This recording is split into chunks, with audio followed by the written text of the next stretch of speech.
Coming up next on Passion Struck. I think that's one of the greatest organizational and managerial challenges today is how do you preserve engagement in an environment where we're constantly pivoting and constantly adjusting our strategy. Welcome to Passion Struck. Hi, I'm your host, John R. Miles, and on the show, we decipher the secrets, tips, and guidance of the world's most inspiring people and turn their wisdom into practical advice for you and those around you. Our mission is to help you unlock the power of intentionality so that you can become the best version of yourself. If you're new to the show, I offer advice and answer listener questions on Fridays. We have long-form interviews the rest of the week with guests ranging from astronauts to authors, CEOs, creators, innovators, scientists, military leaders, visionaries, and athletes. Now, let's go out there and become Passion Struck.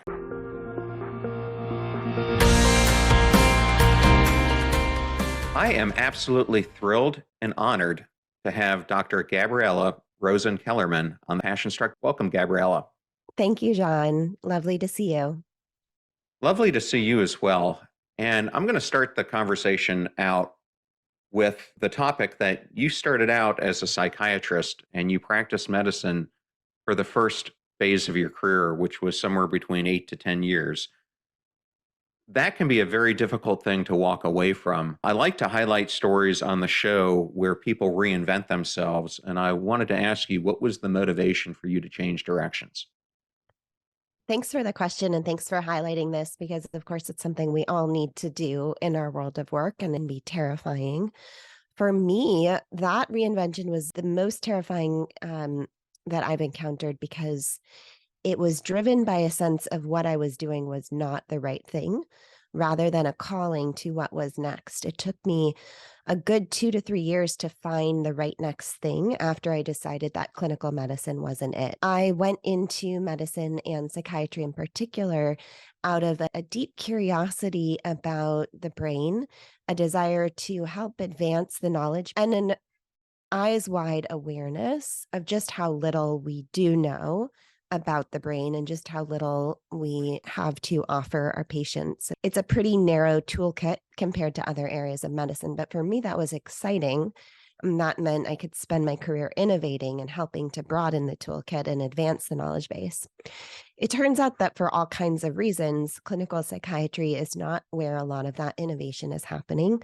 We rely on our clinical psychiatrists to do treatment with the tools that we have rather than to create new tools. And once that hit me, it was hard for me to see feeling satisfied with that as a career for the next 40 years of my life. And so again, I left knowing I needed to find a place with greater innovation, but I didn't know what that was. And it was a lot of training, a lot of monetary investment to walk away from.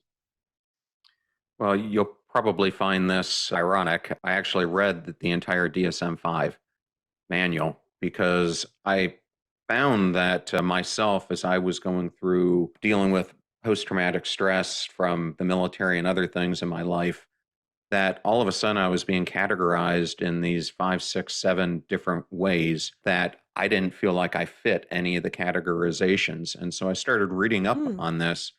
And it's interesting. I've actually done a couple episodes on it that show that most of the stuff in the DSM manual isn't really backed up by basically truths, is what I found. And a lot of it is there to give guidelines, but it's so overlapping that it causes a ton of confusion, even for the practitioners who are using it. Yeah, for sure. So first of all, that's fascinating and not a manual that was intended to be read cover to cover. So No. kudos to you for the that must have taken. Yeah, I mean, there's a reason it's number 5 because we keep iterating on it and finding better ways. And it's meant to help the practitioner categorize. It's meant to help insurance companies make sense of why different treatments for different people. A lot of it is consensus, expert consensus based. It is not yet data driven in the way that we think that diagnostic criteria are. And that has to do with the lack of some of the objective data criteria we take for granted in other fields of medicine.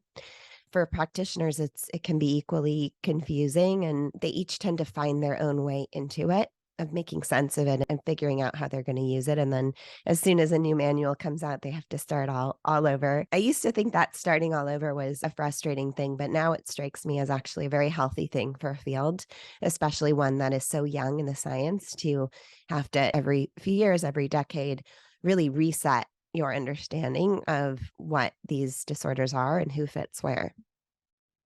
Yeah, absolutely. And it's so interesting now how all this science is coming out that is showing that most mental disorders are actually metabolic disorders, and the role that our gut is playing into even things such as depression and anxiety, all the way to things such as schizophrenia. So you're right. We're entering a huge new chapter, I think, of psychology and psychiatry right now.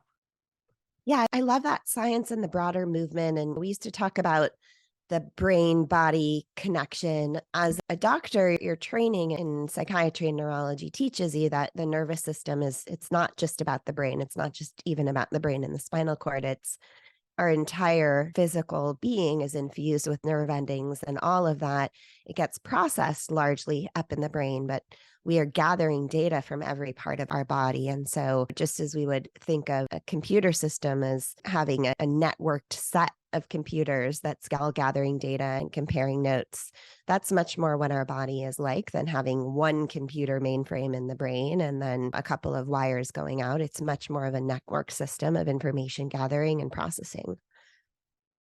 Yeah, it certainly is. And another thing I found out about you listening to a number of your podcast interviews that is similar to something that led me to forming this podcast and the Passion Struck community is I just look at all the advancements that mankind has made throughout the centuries, yet we find ourselves here today possibly undergoing more human suffering than we ever have in the history of our species. And to me, there are more people right now who are beaten, bored, broken, battered, lonely, hopeless. And I am really trying to get to the root causes of that through this podcast and through my own research. But I know it's something that's also a trigger for you and part of the reason that you're doing what you are doing today. And I was hoping you could just talk about that a little bit. I'd love to, and it's wonderful to be with a kindred spirit. So I went into this field because at a young age, as I mentioned, I was very curious, excited about the brain intellectually, but at an emotional level, it really bothered me that even though I was growing up with all my needs taken care of, I was raised in a middle class community, and my parents invested the money that they had to spend on our education. So really well cared for. And similarly, so were my friends. So were all the members of our broader community. And yet there was still so much suffering, whether it was parents going through divorce or starting in adolescence, friends with suicide attempts and deep depression and all kinds of really difficult conditions that meant that it didn't actually matter that our physical needs were being met. It didn't matter that our expected lifespan was longer than ever before and our standard of living was higher than ever before. The lived experience was still filled with so much suffering that it seemed like the rest of it was just a waste. And how could it be the case that we had made so much advance as a society, as a species, in lengthening our life and increasing our standard of living, but not in the quality of the lived experience? So that bothered me at the micro level of each and every person I cared about and my own suffering that I couldn't make sense of. And at the macro level of thinking about where are we on this as a species? Why haven't we been able to move the needle? A lot of that we're going to talk about today. And I am going to show a cover of your book today, Tomorrowmind, that you wrote with Marty Seligman. And that's quite an honor. For the listener who doesn't know who Marty Seligman is, which I'm figuring is a very small component of our audience, can you tell me about how this collaboration came to fruition? Sure. So Marty was someone whose work I discovered later in my own career. So maybe in the aughts and early teens. He had been coming to, I think, broad public awareness in the 90s and again in the aughts and beyond for the movement of positive psychology. And positive psychology is, as many who are listening will know, is all about saying, let's focus on building the life well lived. Let's focus on building well-being and building the science of well-being and taking that as our focus, rather than focusing on how do we resolve psychopathology. So a very different approach, and was, I think, something I would have gravitated toward much earlier had I met up with it earlier, but my training didn't overlap with that moment that it really hit popularity and became something being taught in all universities. Fast forward to where I was in my career during this period. So I had begun working in tech. I had begun using software to build tools to help build stress management, resilience, help people, again, at a broad population level, learn to diminish suffering and build tools for well-being. And so, of course, Marty's work became very important to me in that endeavor. And in 2017, I had gone from being an advisor to a full-time employee at BetterUp, which is where I am today, 6 years later. And in 2017, the CEO of BetterUp, Alexi Robichaud, had asked me to start BetterUp Labs, which is the research arm of the organization. And in doing that, I was very busy setting up our research priorities, hiring the staff. But it was also very important to me to figure out who should our foundational advisors for that research lab be. And as you can guess from everything I've said so far, Marty's name was at the very top of the list. So I reached out, we began a conversation, and then ultimately spent some time together in Philadelphia with me explaining the opportunity with BetterUp, which is a massive now global organization that helps provide coaching to individuals at corporations as they're growing personally and professionally. And so we gather a lot of data. We have an opportunity to train thousands of coaches in new science and expose them to that. And our coaches love to be exposed to it and part of that. And so for him, this was a way to bring practical application to the science that he'd been building and championing for so long. And so it's been now 6 years of collaboration. We've done all kinds of studies together, from theoretical science to experimental intervention studies to deep data analysis on both active and passive data of individuals as they're growing through growth and change in adulthood and in the professional environment. Yeah, it's such well done research, and it comes out throughout the entire book. And just for the audience, if you're not familiar with Marty, he is known as the father of positive psychology. And you can look at all his research and other books that he's created as well. Well, I'm going to dive into the book. You open it up discussing Graham Payne. And Graham and I, as I was reading his story, actually have a few things in common.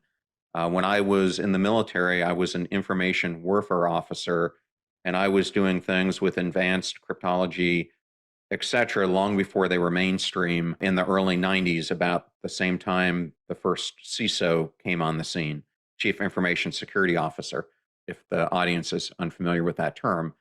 And I actually got out of the military and then went into consulting and eventually became the cybersecurity practice leader for Arthur Andersen for the Southwest. Unfortunately, Andersen is no longer a company today, and it led me to become the first chief information security officer for a company called Lendlease, which at the time was a $15 billion company that had financial services, real estate, investment arms, and construction services based out of Sydney, Australia.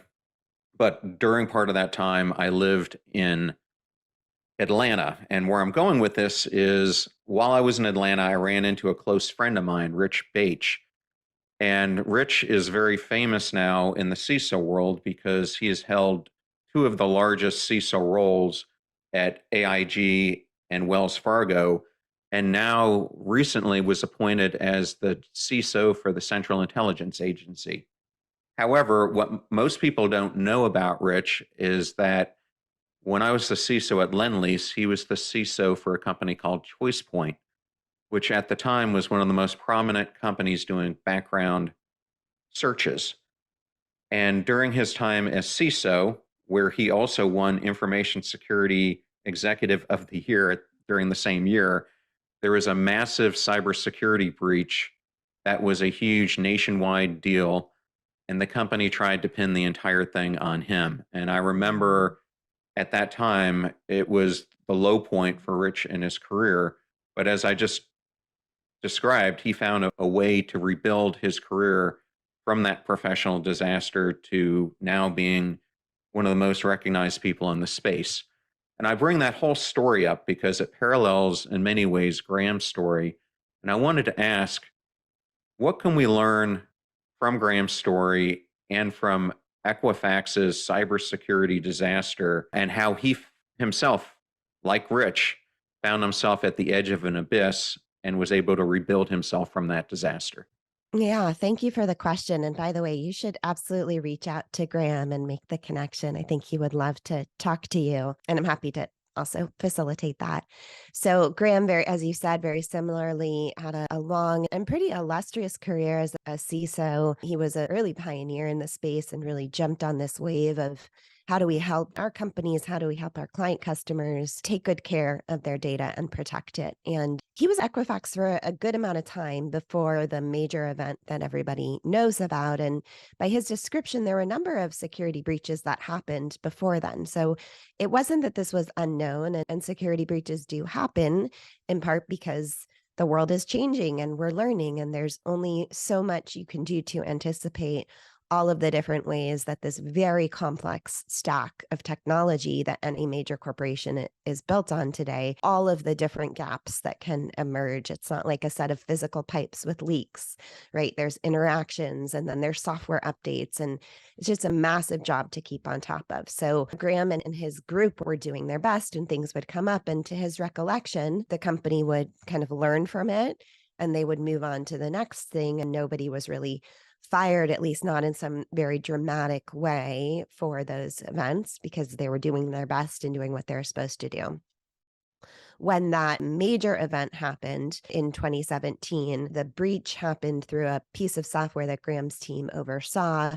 There were still hundreds of people involved and hundreds of people who were working on it and actually were aware of the breach. And they thought they had aware of this issue with the software, and they thought they had patched it. And of course they hadn't, and it turned into this massive breach. But because it caught the public attention and because it was of the scale, there then were many people who were either terminated or sent out for early retirement. And the higher profile ones, there's not a public record now of where they are in the intervening 6 years and what's become of them. And by Graham's telling, they're finding their way in life, but in kind of a quiet way. Whereas he has taken this moment, and Graham was branded the human error. The human error was associated as an epithet with his name based on testimony that the CEO of Equifax provided to Congress. He has taken that and now he wears it as a badge of honor. He's published an autobiography, which I highly recommend, and it's called The Human Error.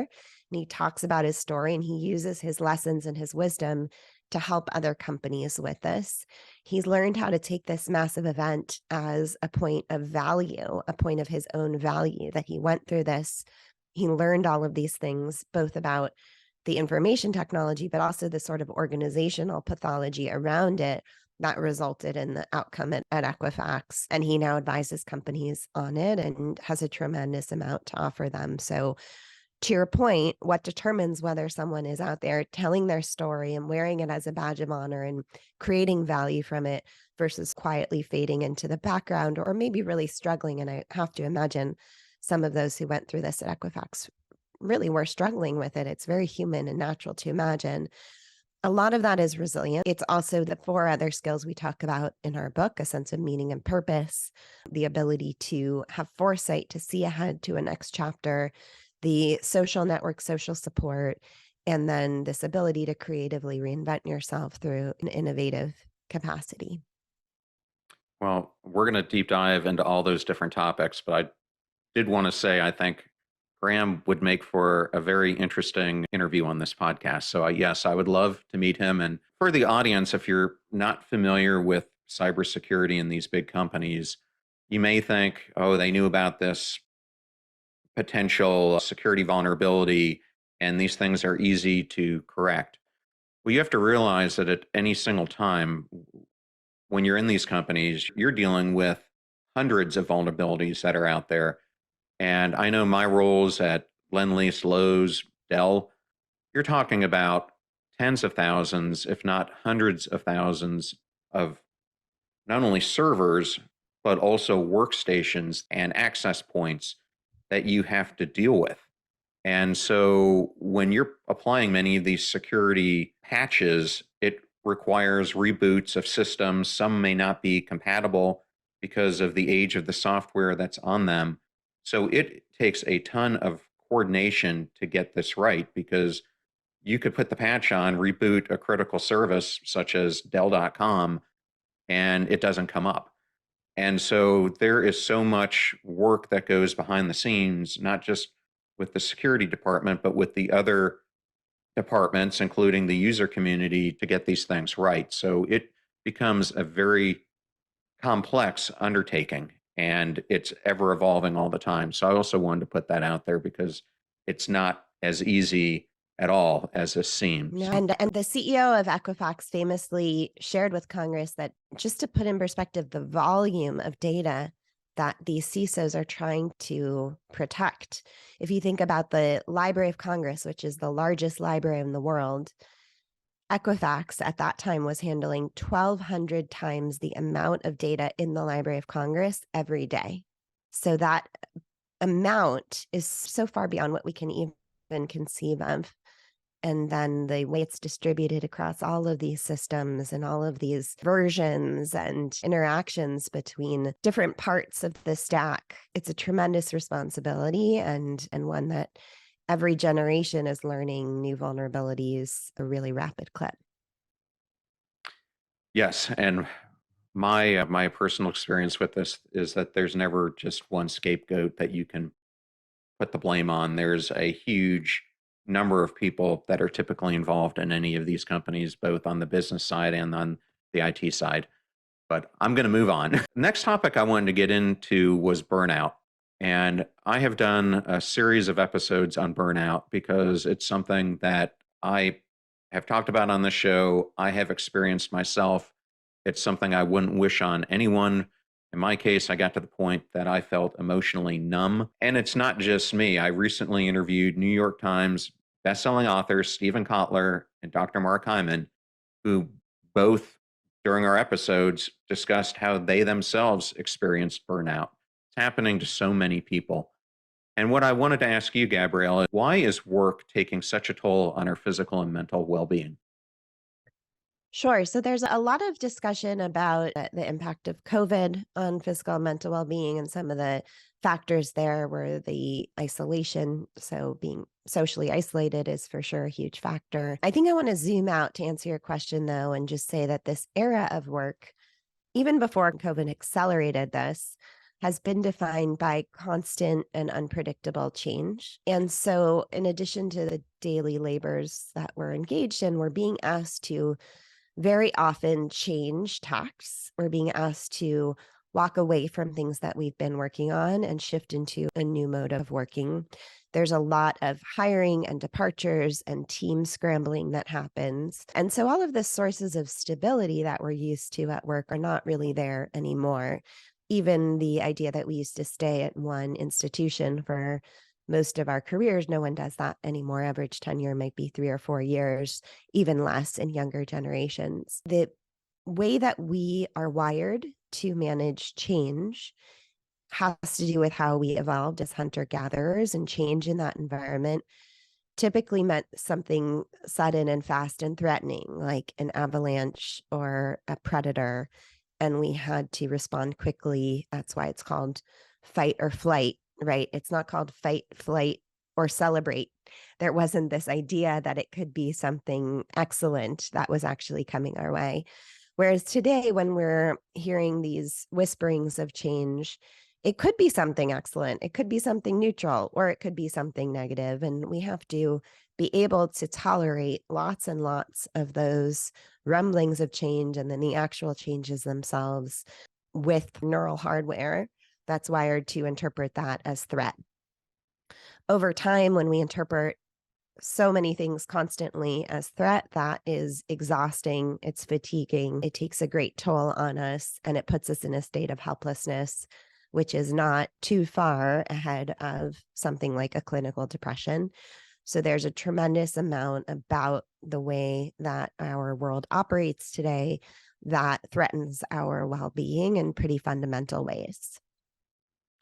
My gosh, it certainly does. And you're seeing it all around us because we're in this time, as I mentioned before, of extreme employee burnout. But not only that, skyrocketing employee disengagement rates that are just affecting so many companies.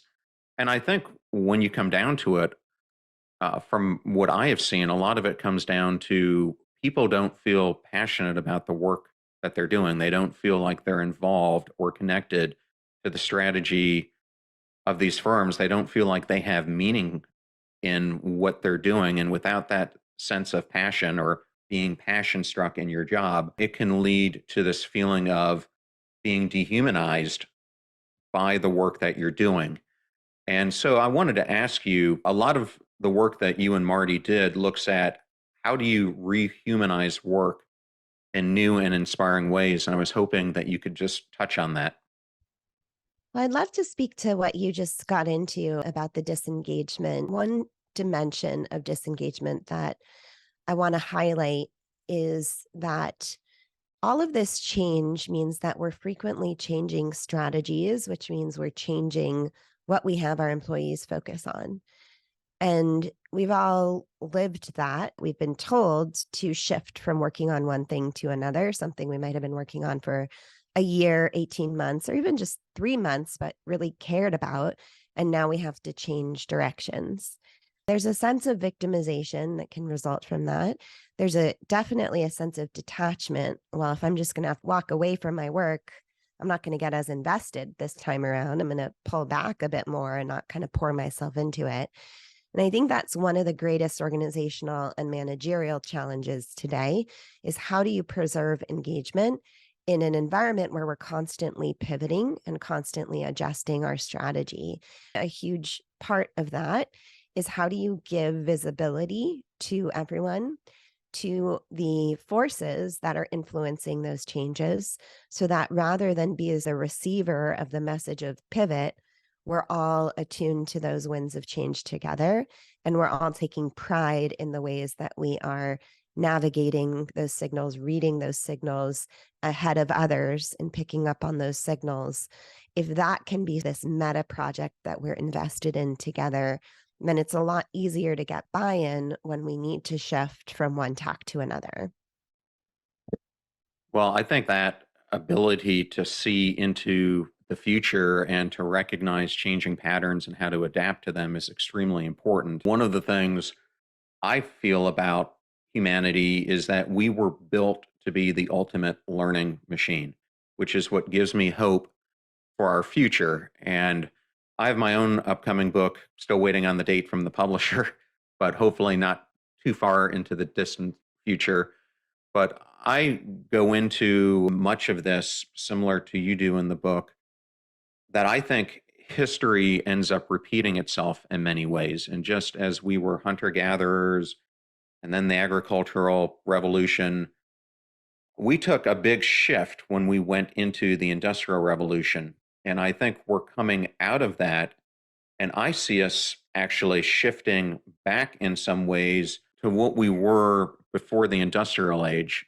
And if you look at the way things have shifted over the past 30, 40 years, you'll see this chart that shows people going into large companies on this steady rise, and the number of people who are going into small businesses or entrepreneurs almost in the same exact decline. And it's caused this thing throughout most Western culture where people are not changing and evolving and adopting like we once were 40, 50, 60 years ago. And I personally am making this prediction that I think we are going to become more knowledge workers in the future, where instead of us working for these mega companies, I think more people are going to become independent contractors, so to speak, where you're working similar to the way people are doing on Fiverr or Upwork, and you're an independent contractor where your skill set is specialized, just like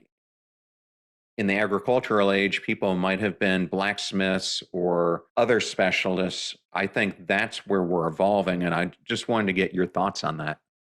Yeah, really interesting. I mean, as you know, there's a whole chapter in our book, Tomorrowmind, about the ways that today's world of work allows us to return to the beautiful native capabilities of the hunter-gatherer. I think there's lots of ways of thinking about specialization in the future, and then gig workers. And I'm very curious and looking forward to reading your book to learn more. The way we talk about specialization is that because skills, the sort of quote, hard skills expire so quickly in this day and age, we need to invest in our speed of learning as a sort of meta skill. And that relates to what we talk about with cognitive agility. So as I think about what you're describing and the specialists, what I would imagine those folks will need to invest in order to succeed as independent gig workers with specialty skills is upskilling themselves frequently to keep pace with new technological developments. I do think, and we're already seeing this, is that in the corporate environments, more and more what we need are generalists who can flex in from one business need to another, one department to another, and have skill set that's more about these meta skills, these deeply enduring human skills, things like collaboration, resilience, foresight. And fortunately, those don't expire. So we can really invest in those as a career-long journey. Yeah, and I think what you just brought up is so important. I have a 24-year-old son. He's right now doing his GMATs, but it's taken him a while to kind of figure out where does he want to go next, because he comes to me all the time saying things are changing so much. He hears me speak about the hundreds of millions of jobs that are going to be put out of place by AI and automation and robotics. And he's just like, I don't know how I'm ever going to be able to keep up with this pace of change. And what I've always told him is that core basic skill sets are going to be paramount no matter how much things shift. Having empathy, emotional intelligence, foresight, like you brought up, resilience, how to communicate and have rapport with others, these are going to become even more important, I think, in the future, as both you and Marty outline in the book. And I'm not going in the order of your chapters, something that I often do during my interviews. I'm going to bounce around here. But the first area I wanted to talk about was prospection, because I think among many skills that we need to have, this ability to see forward in the future, but then know how to apply that at a micro level in our lives is going to be extremely important. And can you discuss what perspection is in case the audience is unfamiliar with this, and why it's one of the most Yeah. important, yeah, psychological skills you need today? Absolutely. So, perspection is our ability to imagine and plan for the future. It's not about fortune telling or predicting the future. It's about imagining a wide enough array of possible futures that then in the present, we can position ourselves in an agile manner around them. So, that's really exactly what you just described you're doing with your son right now. It's a beautiful example where he's looking out and saying, okay, AI might disrupt this industry. That industry is going in whatever direction it is. What does that mean for me today in terms of where I should invest? And the conclusion that you all are getting to in terms of investing in these enduring, deeply human capabilities, which form this core generalist skill set for today, is a beautiful conclusion, and it will serve him tremendously well. We also talked about perspection earlier and its importance, though we didn't name it, in the context of employees who are being asked to pivot from one area to another. And they are feeling victimized by that change rather than empowered because they are so far downstream.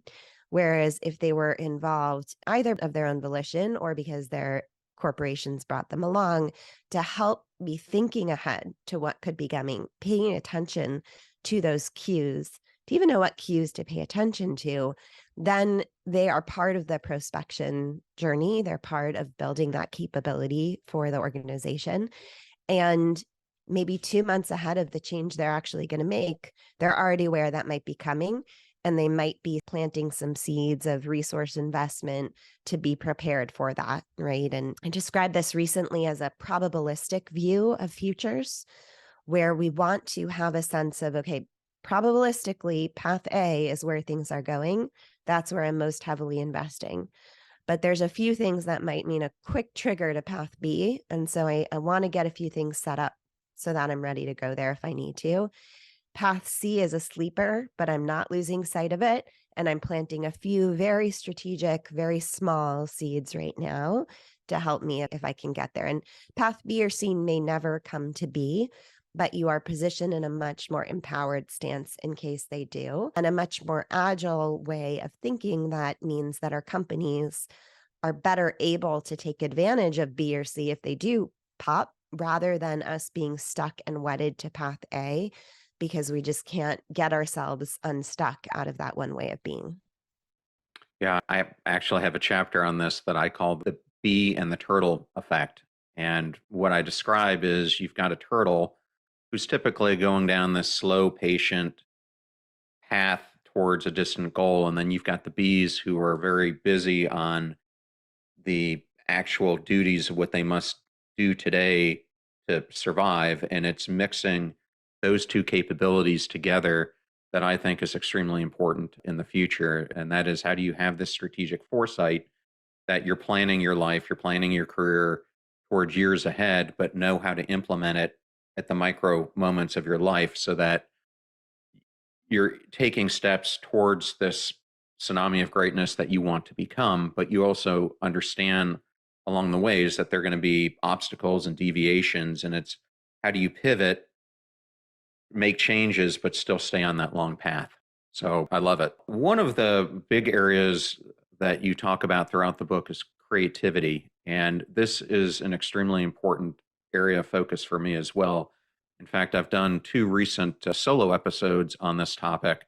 One was, how do you unleash your creativity? And I released one on 5 boring ways that you can become more self expressive. But I think creative expression is vital in the future.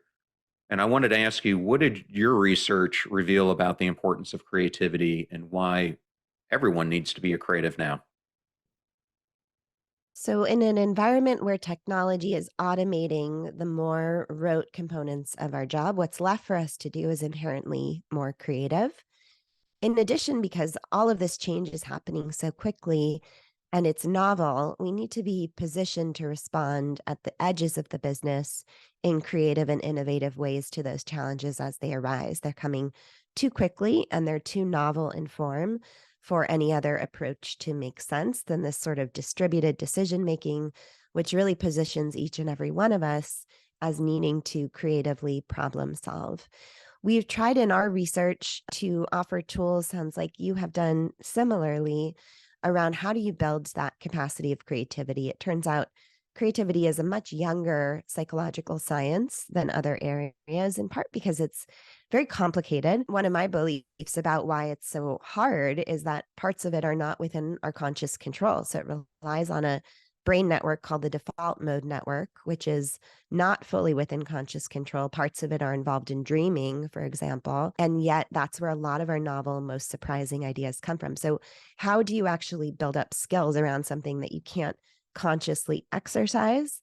One of our approaches is to build up the behaviors around it that enable it, similar to how you might build up a lifestyle that enables better, sounder sleep. We can build up a lifestyle that enables better, richer creative output. Yeah, I love 3 tips that you put in the book about how you develop creative hygiene that are analogous to sleep hygiene, because they are very similar. It's not as if one day you're going to be self-expressive. It's something that you need to build on. But I think there are very simple ways that you can do it. It's like anything. It's not trying to boil the ocean. It's to pick one thing, and then once you start feeling comfortable with it, like something I want to dive into that completely terrifies me is improv classes. But through that one skill, it will unlock a whole bunch of other self expressive skills from it. I was hoping that you could go into the four types of creativity. Sure.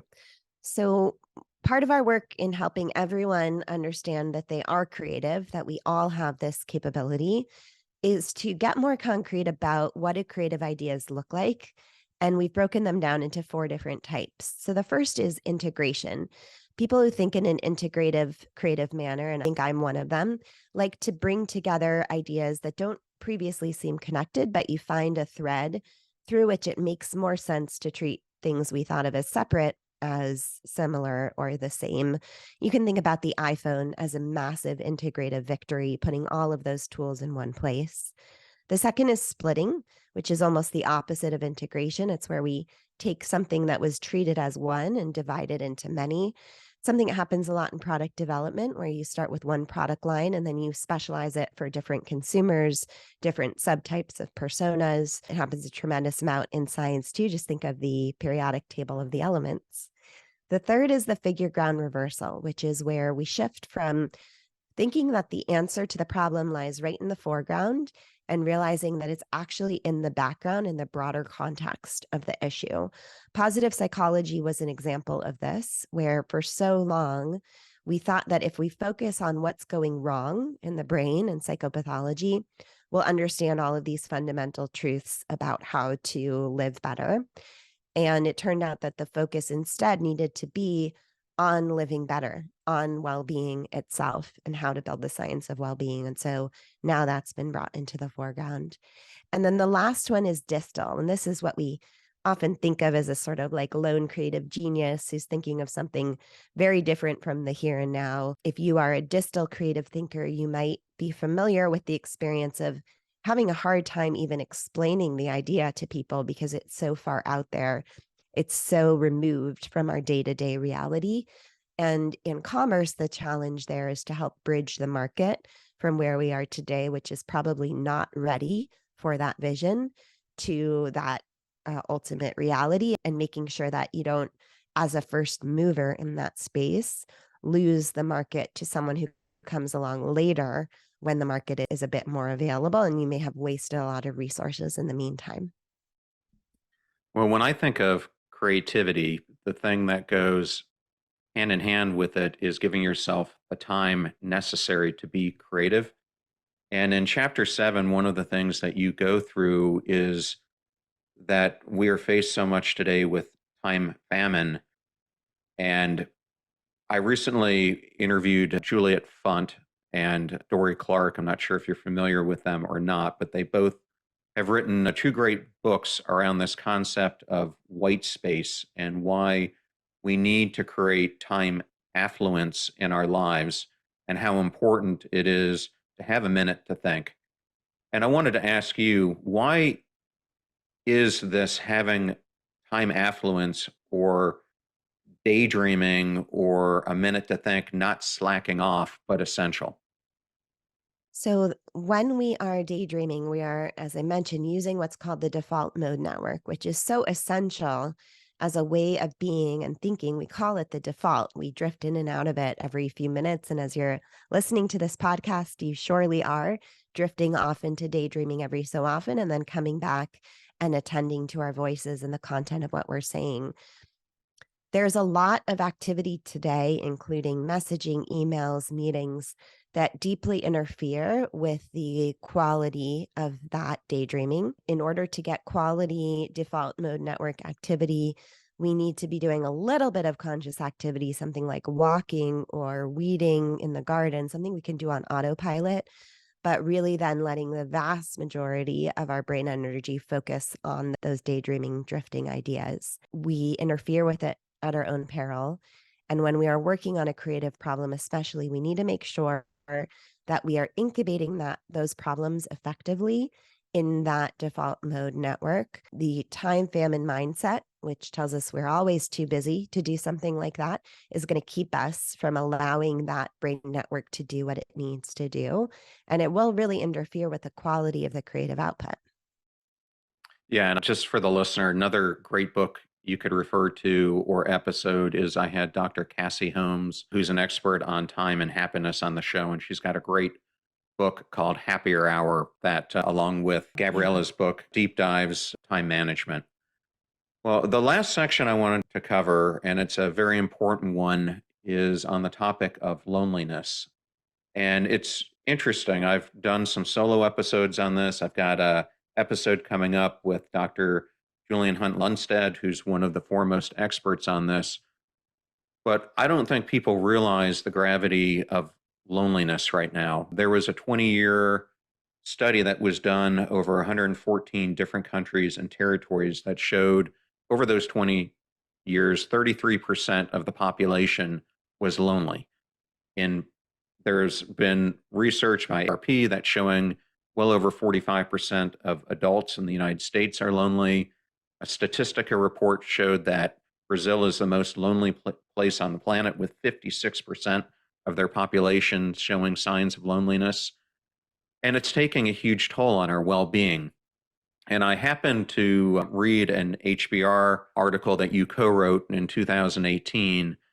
And I wanted to understand from your research, what did it find out are the loneliest workers? We looked using survey data who was experiencing loneliness the most through a number of different dimensions. One of them was by profession. Lawyers were one of the loneliest professions out there. And this was actually before the pandemic. From talking to my friends who are attorneys, it seems this has gotten worse for them during that significantly. We also interestingly found that people with higher degrees of education were feeling more lonely at work than people without those higher degrees. We did correct for socioeconomic status, but one of the theories that we have about this is that in forms of work where you might need fewer academic credentials, it might be more about service delivery. It can be more of an in-person collaborative experience, but it's something that we are eager to follow up on. In particular, because a lot of the predictions about the future of work mean that we may need to stay in school longer and get more degrees. And so many more of us may be in that category than even are today. Well, and another thing I saw that you had in the report was the factor of who you are outside of work greatly influences loneliness. Why is that such a big factor? Well, for many of us, our deepest sense of social support comes from our communities outside of work, right? And that can be a tremendously powerful buffer for who we are within work. So people, for example, who are part of religious communities, we found that was a big predictor of a low sense of loneliness or high feeling of social support. And that makes sense because of what you're getting access to outside of work, and it diminishes our need to find that within the workplace. Okay, and then I'm going to just parlay this into the next section, which is I think oftentimes loneliness and meaning have some correlation between the two of them. And meaning is something that you've talked about several times. You cover it earlier in your book. But something I found interesting in another article you wrote was that 9 out of 10 people are willing to earn less money to do more meaningful work. And I was hoping you could discuss why that's the case. Sure. So if you look at lots of different studies on this, there's some basic level of income that we need to get to before this could be true. So depending on the era, it might be 40,000, it might be 70,000, obviously depending on where you live and cost of living. But once our basic needs are met, we are willing to give up a huge amount of our current and future earnings. In our study, it was 23%, which is more than we spend on a mortgage on average, in order to be part of a job that was highly meaningful. We crave meaning. We crave a sense of purpose. We want to wake up every day feeling that our work is important, that we're having impact. And the term we use is that we matter. When we feel that we don't matter, it's really challenges our will to live, or just our will to wake up every day. And one of the characteristics of depression, one of the defining characteristics of depression, is we feel like we don't matter. And so why am I here? And so a huge part of our well-being is having that. And we would love for the place where we spend the majority of our waking hours on the planet, which is work, to be a source of tremendous meaning and impact. And from the organizational perspective, when we do feel that, we give a lot more discretionary effort. We are more innovative. we are much more invested, productive in the workplace. So it's a win-win for the employee and the employer to figure out how to cultivate that. Well, thank you for that. And Gabriella, the last question I always like to ask an author is if there was one key takeaway that you would want a reader of the book to get or a listener of this podcast, what would it be? That there is hope, that we are not doomed, that we have the science we need to understand what skills it takes to thrive in this very unusual environment and to build those skills. Okay. And if a listener wanted to learn more about you, where is the best place that they can go? I have a website, just my name, GabriellaRosenKellerman.com or GabriellaKellerman.com. It has information about me, about the book, links to some of our journal articles. You can also learn a lot more about BetterUp at betterup.com, a lot more about our products, our research, who we are, and what we're doing in the world. Well, and I'm going to give just one more shout out for this amazing book. I thought it was extremely well written and informative, and I highly encourage the audience, whether you're at the tail end of your career or someone just entering the workforce, it may even be more important to, but it has some great advice here. I think I'm going to give my copy to my son on how you prepare for the future. So thank you so much for joining us today. It was such an honor to have you. Yeah, thanks so much for the opportunity, John, and for your great work. It really matters. Thank you so much for that.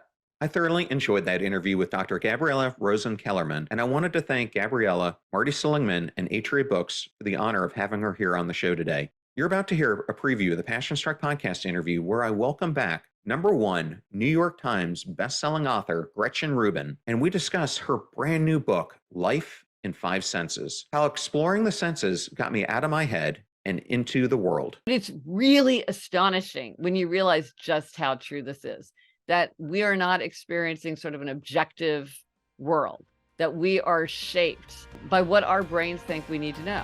The fee for this show is that you share it with friends or family members when you find something useful or inspirational. If you know someone who can use the advice today that we discussed around Tomorrowmind, then definitely share this episode with them. The greatest compliment that you can give us is to share this episode with those that you love and care about.